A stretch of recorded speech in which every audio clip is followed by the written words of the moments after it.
We can start.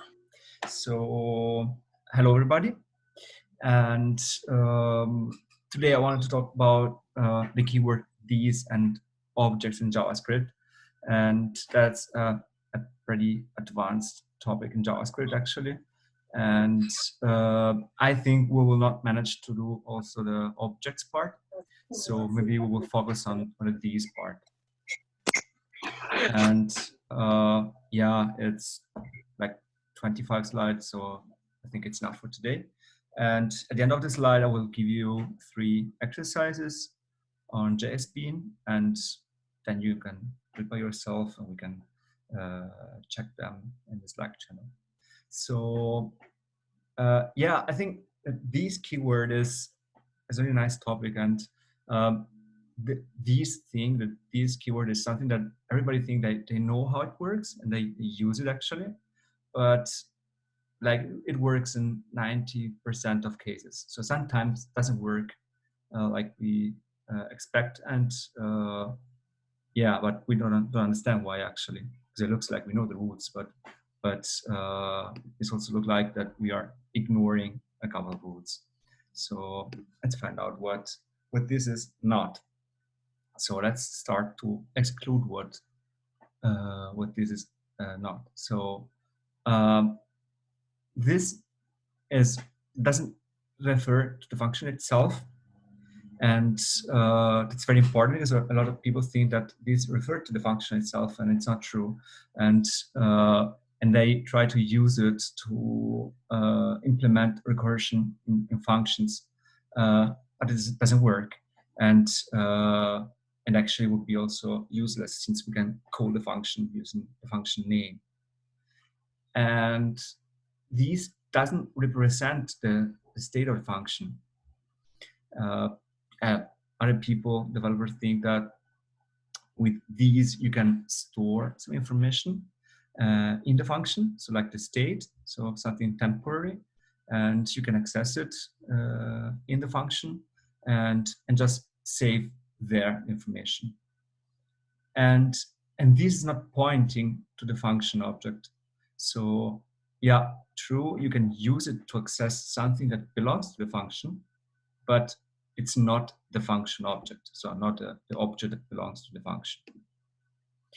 And so let's see why, for instance, this is not the function state. We have the function hello. It accepts one argument is name, and then it console log hello plus name. I hope you're familiar with the syntax. If not, just tell me, I will explain how it works. Then we have we try to access to this object, to the property counter, and we want to increment it. So now we try to treat these as a state of function.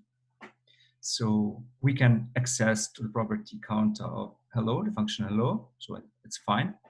And we assign 0, so 0 to counter. Then we console log hello counter, and it works to with 0. So this syntax does something, and it's fine. Then we call the function or invoke the function 4 times for Jack, for Mary, for John, for Lucy. And actually, if this dot counter is really the state of function, at this point, line 15, when we do console log hello counter, we should see 4. But actually we see null. So it looks like it's not the real state. Otherwise, yeah, it would be at least more than null. So we can try to fix it. And I think you have seen already the solution somewhere. And we can try to fix it in the lexical way. And yeah, you know that the scope in JavaScript is called lexical scope. And so when we say lexical way, we are referring us to the to how the scope in JavaScript works. And as you see, you can check it. If in the previous slide we have this.counter, but here we have hello.counter, where hello refers to the function itself. We set the property counter of hello to null. We do the console log, hello counter, hello Jack, hello Mary, hello John, and Lucy. And this time we have the value 4. So it looks like that in this way we can access to the property. Well, what happens here? Actually, this hello here, when the JavaScript engine asked the scope to provide the hello.counter value, it looks for this value in the global scope, which is function hello. And that's why I can access to the hello object and set the counter. So we have no recursion here. We are not using these. We are just using the hello function and a property counter inside the hello function. So then we can ask ourselves, then does these represent the function scope? Actually, no, because these doesn't refer to the function's lexical scope. We consider the scope like an object because it's good abstraction and that easily work with a complex concept, but it's not accurate. So the scope is not really an object. So we think that it's an object because it's easy for us, but it's not. And these, it's not the function lexical scope. So it doesn't represent the object or the function in our scope. So that's also something we have to forget somehow. Then now we can try to understand what really this is. And we have to choose if we want the blue pill or red pill, if we want to know the truth. And the answer is that every time a function is invoked, an execution context is created. That's very important. So that is something that belongs to the to how JavaScript works. So it's something we don't see, but it's something that happens actually. So when you call a function, when you do like foo, for instance, or hello, then JavaScript creates an execution context somewhere. We don't see it, but it's there. And this execution context has some properties, has some features. One of the properties of this context is the these reference, which exists only during the function's execution. So you call the function, JavaScript creates an execution context, then JavaScript creates a property these and put these inside this execution context. Or actually not inside, but creates a link between this context and the these. So yeah, this is what I was saying. We call the function, for instance, fn, and JavaScript creates big box. It's called execution context with a lot of things inside. One of the things is these. And this is created in that very moment. And at the end of the execution context, this doesn't exist anymore. It's just thrown away. So maybe that's why in the first example we couldn't increment the counter, because the counter belonging to these was created every time. So now we have to get to know the rules actually, and we have to know what is important for this. So what's happening in this execution context and how it creates this. And we have to introduce a new concept. So I think you're pretty familiar with a call stack. That is also something else, and it's called call side. So let's see this example. We have function foo. The function foo just logging foo, and then it's calling the function bar. Function bar is logging bar, and it's calling the function buzz. The function buzz is just console logging the word buzz. And at the end, line 15, we are calling the function foo. So the result will be, of course, foo bar buzz, because foo console log foo, then calls bar, and bar writes bar, call buzz, and buzz calls just logs buzz. So as you see, the line 3 is the call side for the function bar. And the line 8 is the call side for the function buzz, and line 15 is the call side for the function foo. If we have a look at the call stack, you can see actually the call stack in your browser, in Chrome and Firefox, in the console, sorry, in the developers tools. And you can see the order of the function, and the call stack will list foo, bar, and buzz, because this is the execution order. So now we know what is a call stack and what is the call side of a function.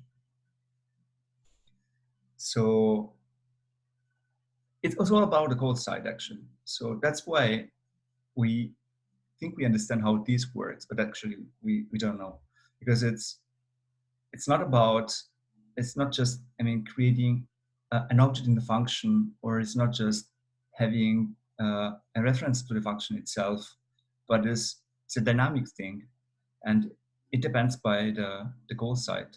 So that's why maybe we know some rules, or we guess some rules, but then next time we have a different call side and it behaves in just another way.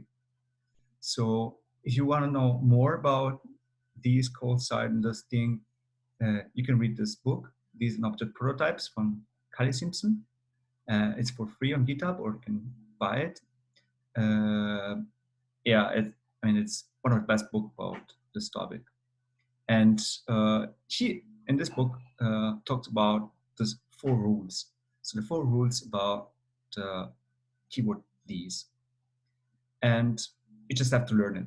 So we have the default binding, we have the implicit binding, we have the explicit binding, and we have the new binding.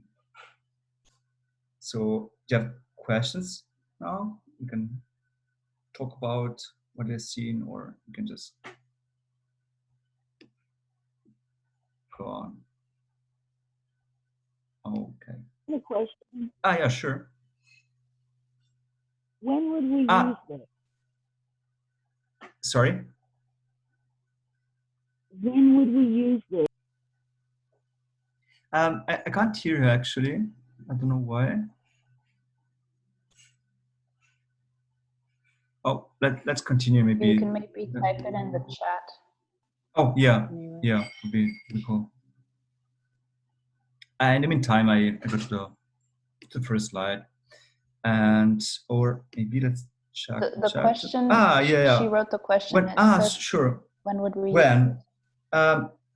Actually, the rules is not something. So let's define all the possible situation, and yeah. And now in the next slides, I will do examples for each rule. So we will answer the next slides. For instance, that's the first example, when we will use the default binding. And yeah, so that's the first rule. And just imagine we have this code, the function foo console log this bar. And we have the variable bar is equal to 2, or rather we assign 2 to the variable bar. We call foo, and actually it logs 2. So the value of bar, how it's possible? Well, foo is called with a plain function reference, line 7, it's called plain function reference. And the default binding rule applies to the function call, and so points these at the global object. So we just have a function in the global object, and we are trying to access to these, In this case, since it's just a function in the global object, this is somehow binded with the global object. So as you know, when you create a variable bar, you are just creating the property bar inside the global object. And that's why this bar is just the property bar of the global object these. And that's it. That's the rule. So if you have a plain function in the global scope, the these inside the function is a reference to the global object. That's it. And you can access to the to its properties.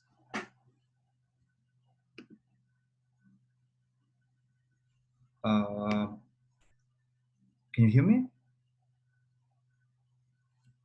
Yes, I can Yeah. hear you. Yeah, all good.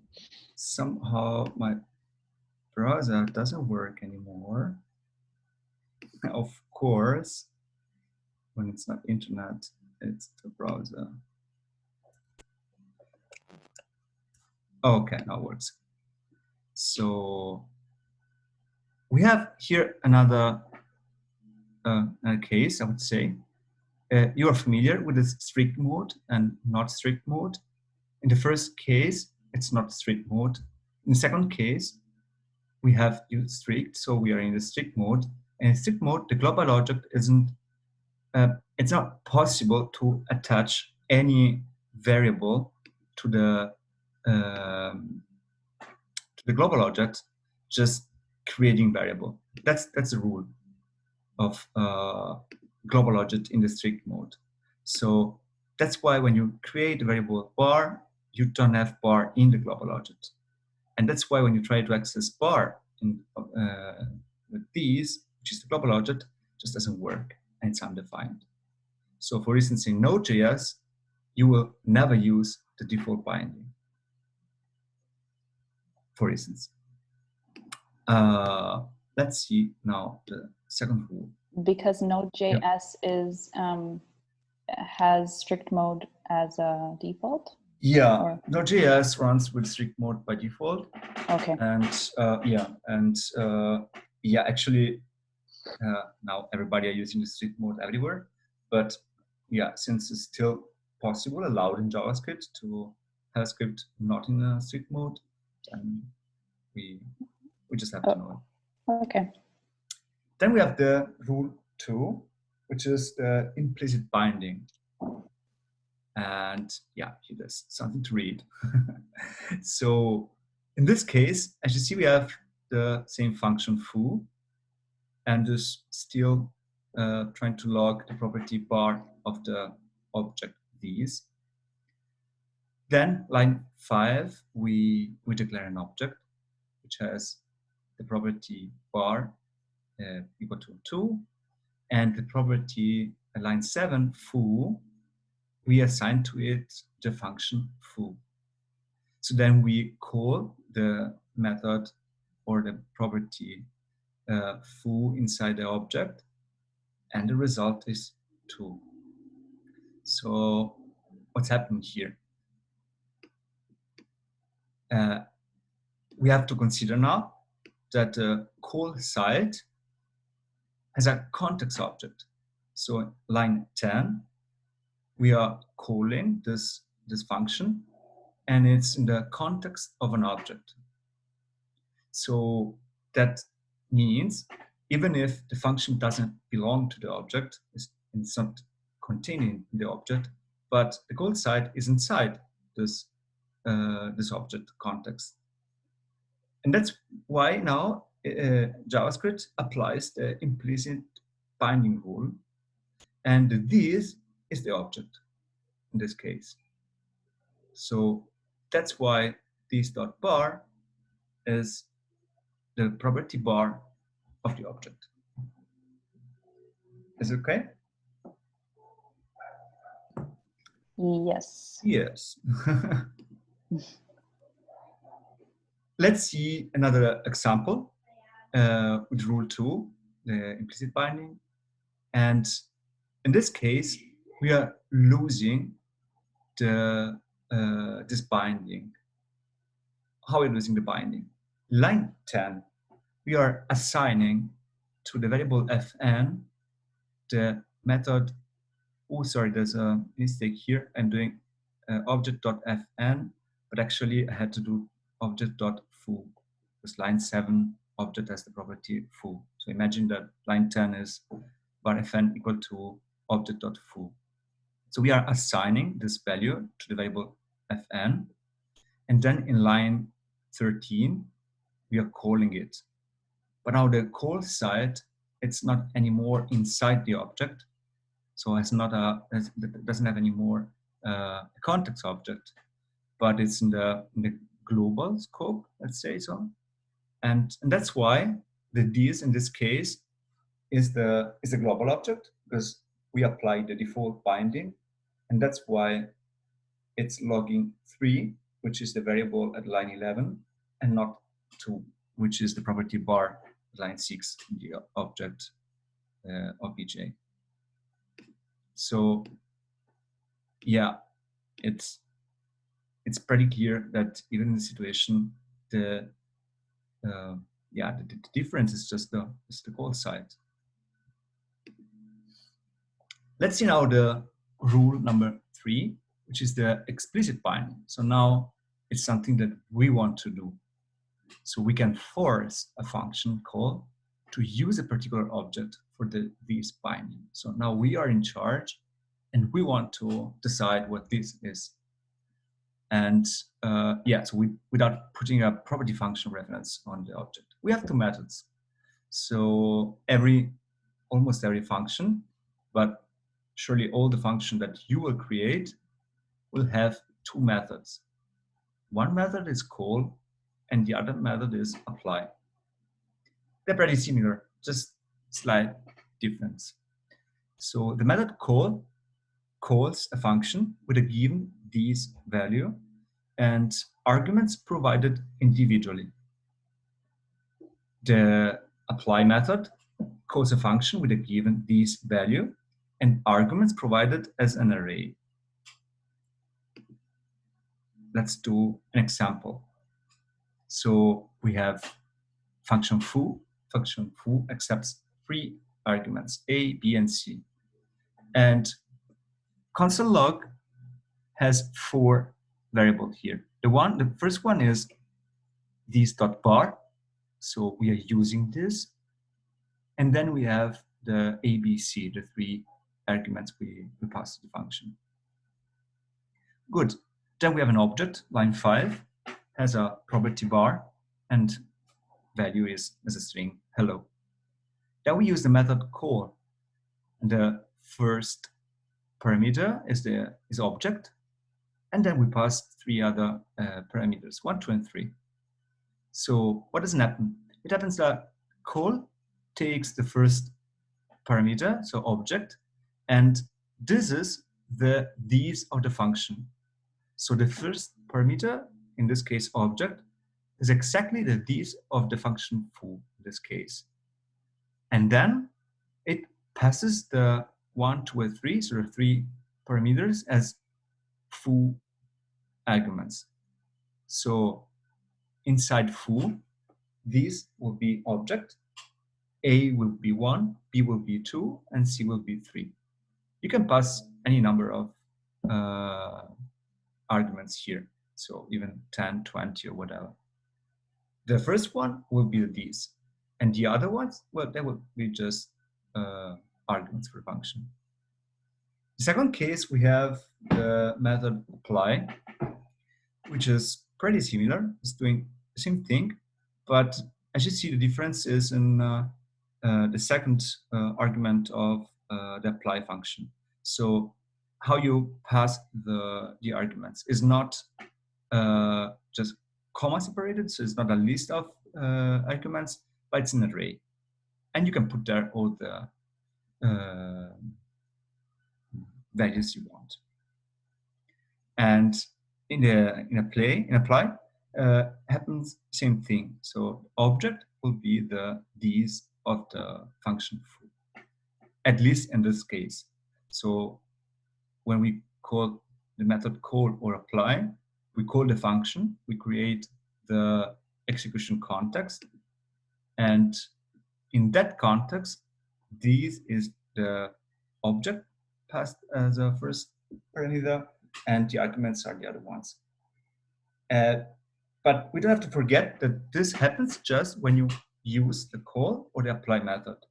If you call again foo without using call and apply, then the these will follow another rule because we will not be the explicit binding anymore. Or you can call it like 10 times with 10 different these, and every time will be different, because we don't have to forget that this exists in the execution context and goes away with the execution context of the function. So now we can see something really difficult. Actually, it's a pattern. It's called hard binding. It's pretty hard to understand, but it's something I think we have to see, and it's a standard. It's a well-known pattern. So let's have a look together. We have the function foo accepts something, and it console logs these a and something. So one variable coming from the these, and then just one parameter. And it also returns the these a plus the variable something. Then we have the function bind. The function bind accepts a function and an object. So actually it accepts just two arguments, but we already know that we want to have a function there and an object, and returns a function, and this function returns the result of that function, because we have line 8, we have function.apply.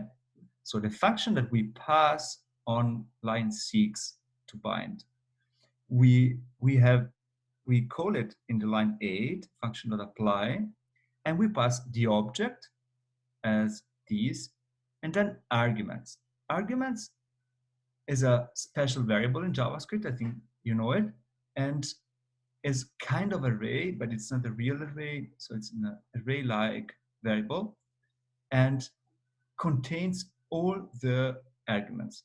So we have two ways to catch arguments. Either we have to write them in the function, like function object, like something, like ABC, or we can catch all of them using the variable arguments. So let's see it together again. Line 6. Bind accepts function and object and returns a function which returns the result of the function we passed with object as these and arguments as all the arguments in the function. Then line 12, we have something easy, an object, property A, value 2. Line 16, we call the function bind. We pass foo and object. Object, we understand it's easy, it's the property A and value 2. Foo is the function at line 1. Okay. Then we go to line 18 and we call the function bar. What is bar? So let's see. Bar is the result of bind. So line 7, line 8. Okay, so bar is foo called with apply, where these is the object, and as we see in line 16 is the object a equal to 2, and plus all the arguments. All the arguments in this case is just 3. So in this case, we see in the console 2 and 3. If we go to line 2, we see that we do console log these.a, which is the value of line 13, a equal to 2, and something, which is the variable 3. Sorry, the value 3. When we console log it, we see 5, because it's what line 3 returns. So it returns this.a plus something, so 2 plus 3. I know it's complex, very hard, but it's a pattern. And in this way, you can create the function bar. You can use it everywhere. Like see in the object line 21, we are using bar as a value of property foo, line 23. And when we do console log in line 27, this function doesn't lose the context. So that's why now it uses the value of the object that we passed in line 16 and not just the global object. So this is pretty hard. Maybe at the end of this hour, you will just copy this code, paste in your environment, and you will play with it. But that's a common pattern. It's pretty important. Sometimes it's part of interviews, and is how you create a hard-binded function. So I'm pretty sure you are thinking that it is extremely easy. Let's see the last rule. The last rule is easier. Is the new keyword. That's why I mean it's not a new binding, but it's a keyword new binding. So you know that JavaScript has a new operator, and the code pattern to use it looks like what we see in many class-oriented languages. That's why it's so confusing sometimes, because people think that it's something class-oriented, but it's not. Because the truth is that new in JavaScript doesn't provide any class-oriented functionality, so nothing to do with it. So let's introduce now a new friend, the constructor. Constructor is a function that happen to be called with a new operator in front of it. So you have new, then you have a function. The function is called constructor. It's a normal function and has nothing to do with classes. Actually, a constructor doesn't exist. This can also be an interview question. Constructor in JavaScript is a function. There's a construction call, but it's a normal function. Let's play with it.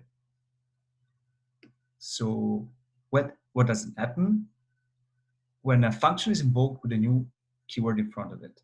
So we have line 1, our function foo. Line 2, we assign the argument r to a to the distort counter. Line 5, we declare the variable bar, and we use the keyword new. So foo10 is the constructor. But as you see, foo is just a function. The special thing is line 10, is the construction call. When we log bar.counter, we see that the result is 10. So pretty interesting. We called foo with this new keyword in front of it. We passed 10. 10 was a. A was assigned to this.counter. Cool. And then when we log bar.counter, we have the value 10. So this is what happened actually there. We have our const bar equal new foo. Then on the left, we have create a new object. So JavaScript says, okay, I have the keyword new. I want to create or have to create a new object. And this object is prototype linked to foo. In next slide, we'll see what prototype linked means. So now just ignore it. So this new object is prototype linked to foo, but it's a brand new object. And what does it put inside this object? If the function as a return, then it puts the output of the return. Otherwise, the new object is what we set as the these. So let's do one step backward here. So we execute in line 5 foo10. Foo gets A, puts A inside this counter, then it's over. Then this keyword new takes the object these, the one we have line 2, takes it, creates a new object, and puts these inside this new object and assign to bar. That's why when we console log bar.counter, we have 10, because bar is more or less the these of the foo function, just because we use the keyword new. If we add a return inside the foo function, then the value of bar would be the output or the return value of the return keyword. So let's say so. Line 5, we can say that new means, hey, call the function foo. And please, if we don't have any return, take the object these of the function foo, put in that object, link the prototype to the foo prototype, and put the result into bar. If we have a return, then takes what the return gives you and put into bar. So I hope, okay, I think this is pretty confusing, but I hope that, yeah, it's a little bit clear what this new keyword does. And now have a look with what prototype linked means. So we have the same thing line 1, except that we are just assigning the value 10 to the counter. We're not giving any parameter. Then we have line 5, new foo. Then we add, sorry, see again, we have function foo, pay attention, and we have the bar, the variable bar, which has now the result of new foo. Now we add a function to the foo prototype. If you're not familiar with prototypes, don't worry, next time we have another hour session just about prototypes. So we add the method increment counter to the prototype of foo. What does it do, this increment counter? It's a function and increment the property counter of these. We added this method to the foo prototype, but line 11 bar has the increment counter. We can call it, and in line 12 you will see that the counter is not 10 anymore, has been incremented and is 11. How it's possible that bar gets this new method even if we add it to the foo prototype on line 7? It's possible because new, as we said, is not just taking the these of the function foo on line 2 and putting it into bar, but it is also creating a link between bar's prototype and foo's prototype.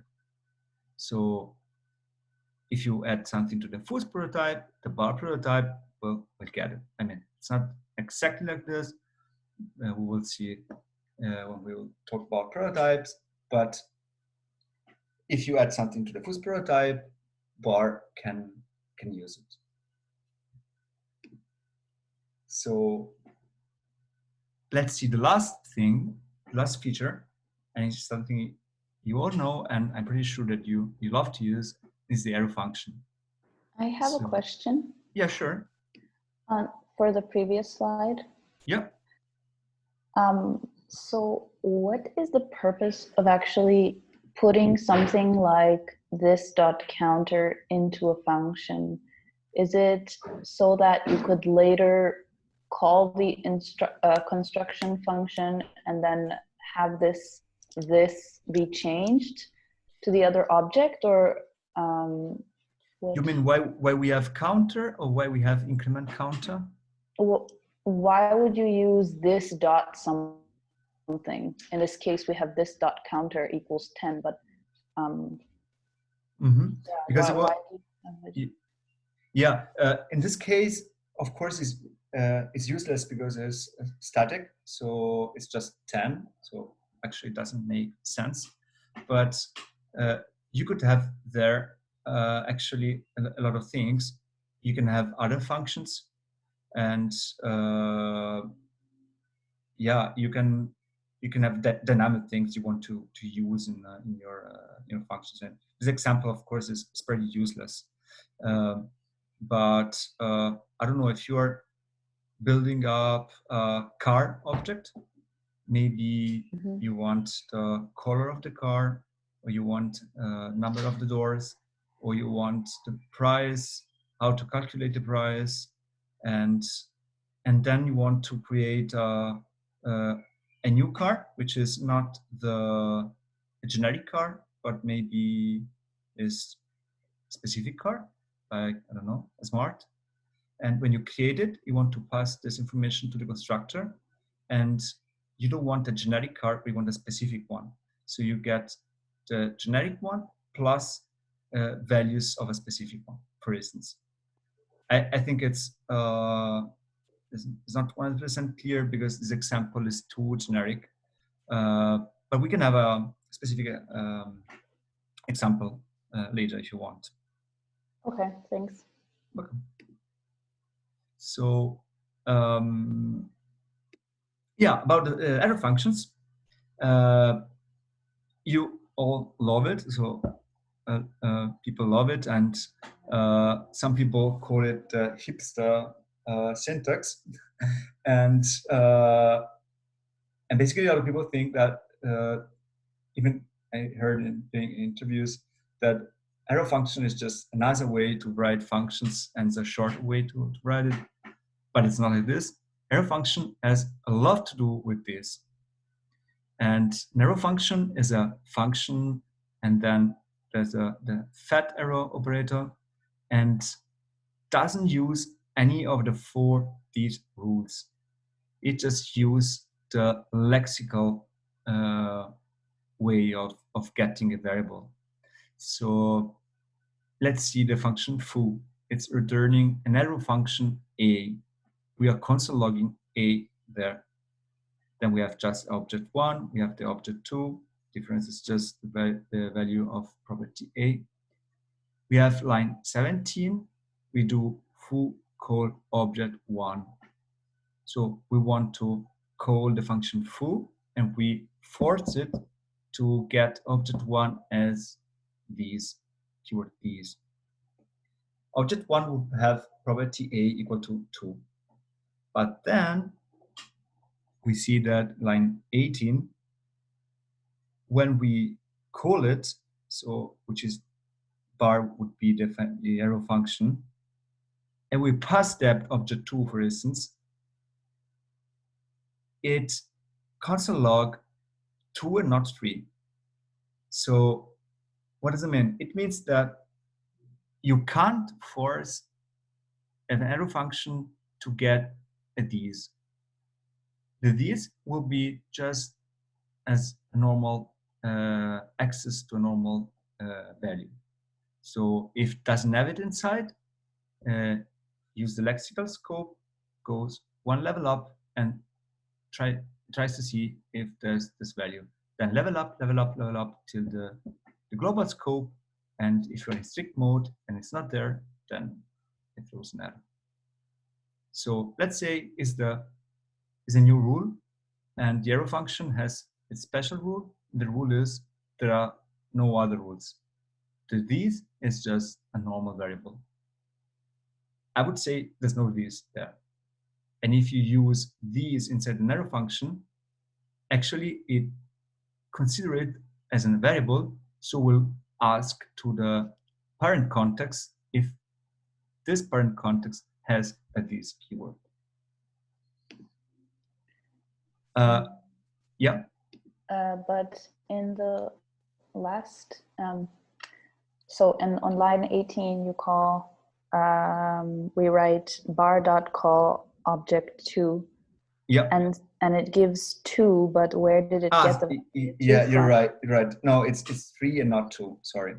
No, wait. No, it's right. I mean, we are calling it with call. See, we are not. If we would call it without the method call, it would be 3 and not 2. but we are calling with the method call, and we want to give the,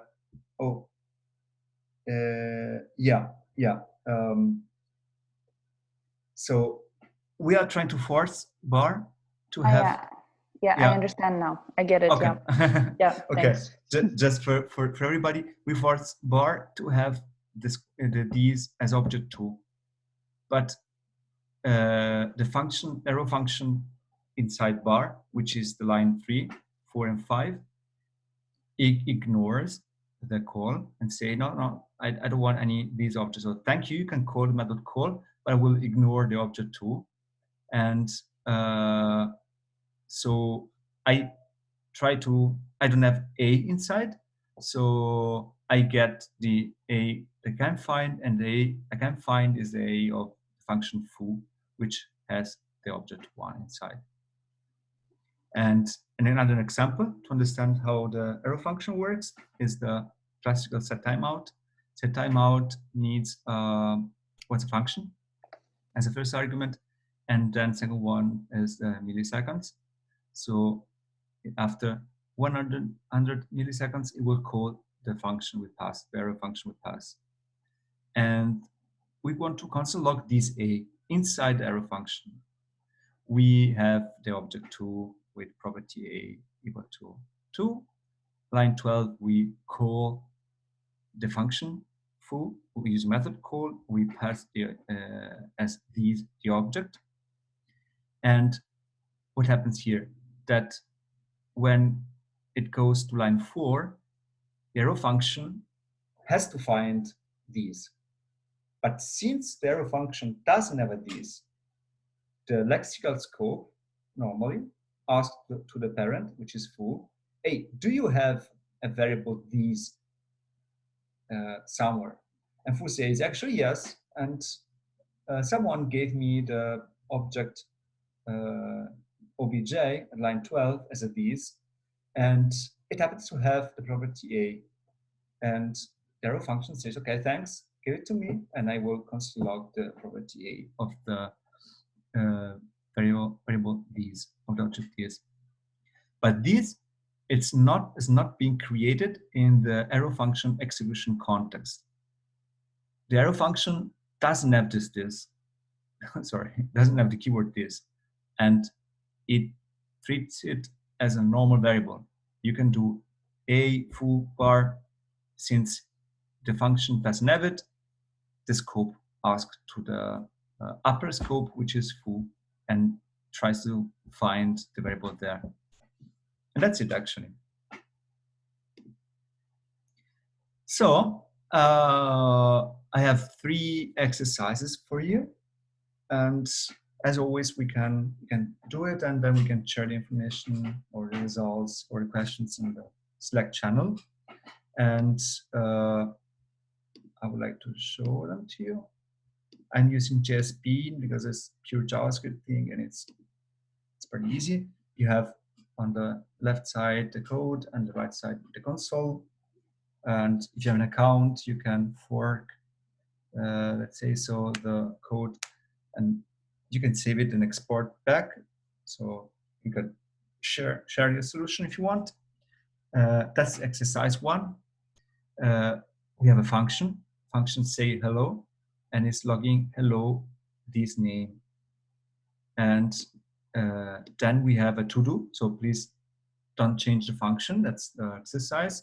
You just have to fix what is below the to-do, and you should fix it. The expected output is hello Rav, and here I'm calling say hello passing Rav, and if I run, I see hello.js being output. So it looks like name of these here is JS being output.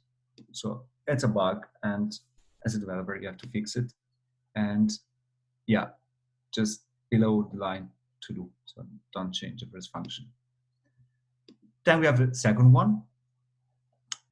We still have the say hello function. Now we have 2 arguments, name and job. We console log name is a job and lives in this city. So we have a mix between normal arguments and property of the object of these. And we have a to-do, fix it. The expected output is Ralph is a software developer and lives in Munich. You can change the name, sorry. And here you have to use the method apply.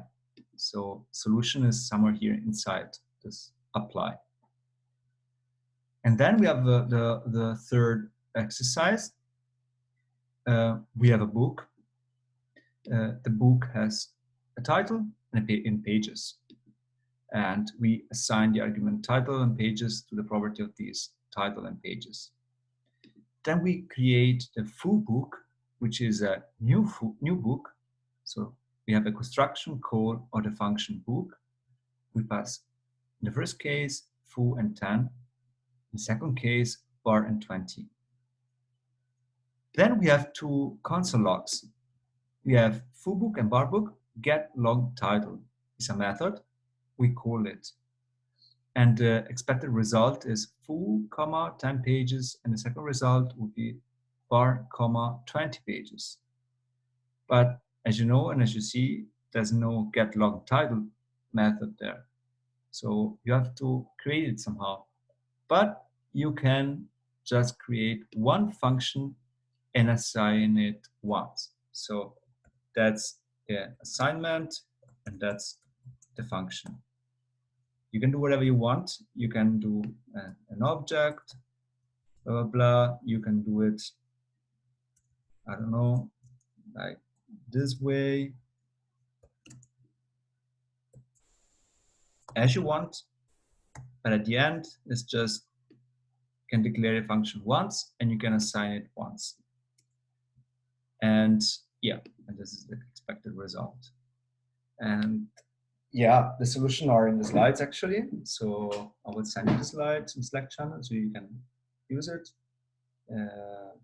And that's it. And it's 1 hour. So we had another topic, which is objects, but I would postpone to the next week.